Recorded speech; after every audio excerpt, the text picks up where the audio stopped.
आषाढ़ मास की कथा देवशयनी एकादशी विशेष कथा।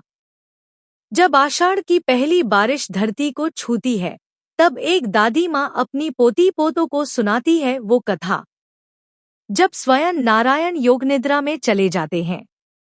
आज सुनिए देवशयनी एकादशी की रहस्यमयी और भावुक कहानी।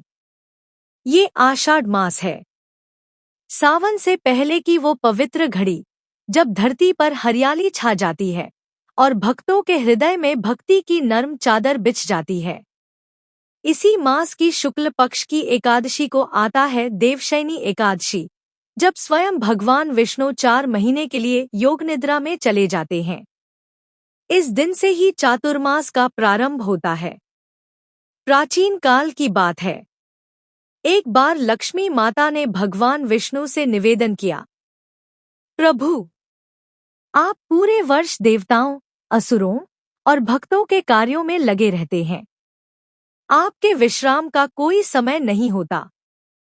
क्या आपको कभी विश्राम की आवश्यकता नहीं होती? भगवान विष्णु मुस्कुराए और बोले, हे लक्ष्मी, तुमने सत्य कहा, इसलिए मैं वर्ष में 4 मास योगनिद्रा में विश्राम करता हूँ। यह काल आषाढ़ शुक्ल एकादशी से प्रारंभ होता है और कार्तिक शुक्ल एकादशी तक चलता है।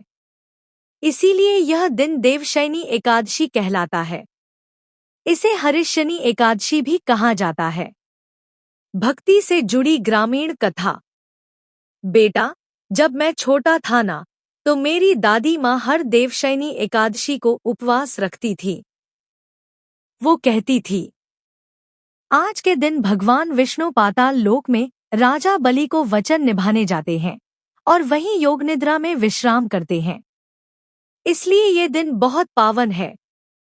हम सब बच्चे उनके पास बैठते और वो हमें एक कथा सुनाया करती थी।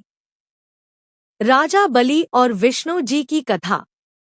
राजा बलि, जो एक पराक्रमी और धर्मनिष्ठ असुर राजा था, उसने यज्ञ के माध्यम से स्वर्ग तक जीत लिया था।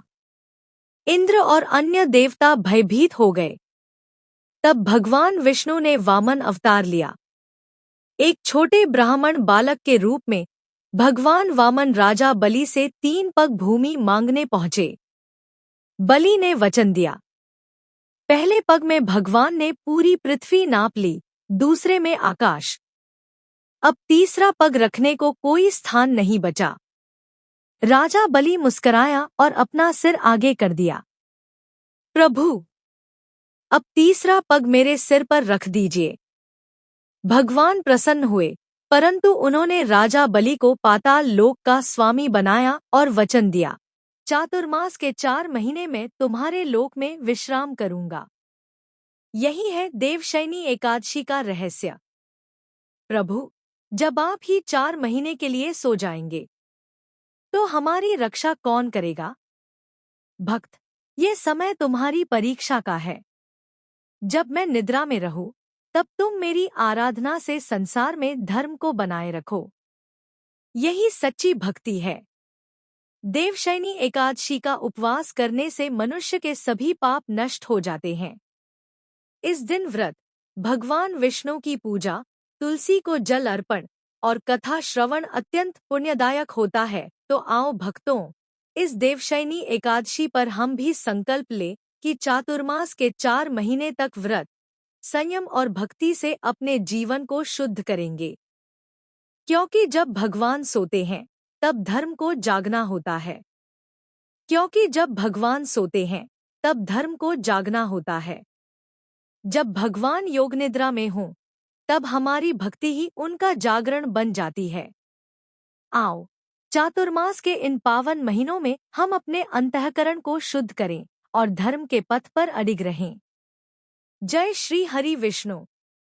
जय देवशयनी एकादशी।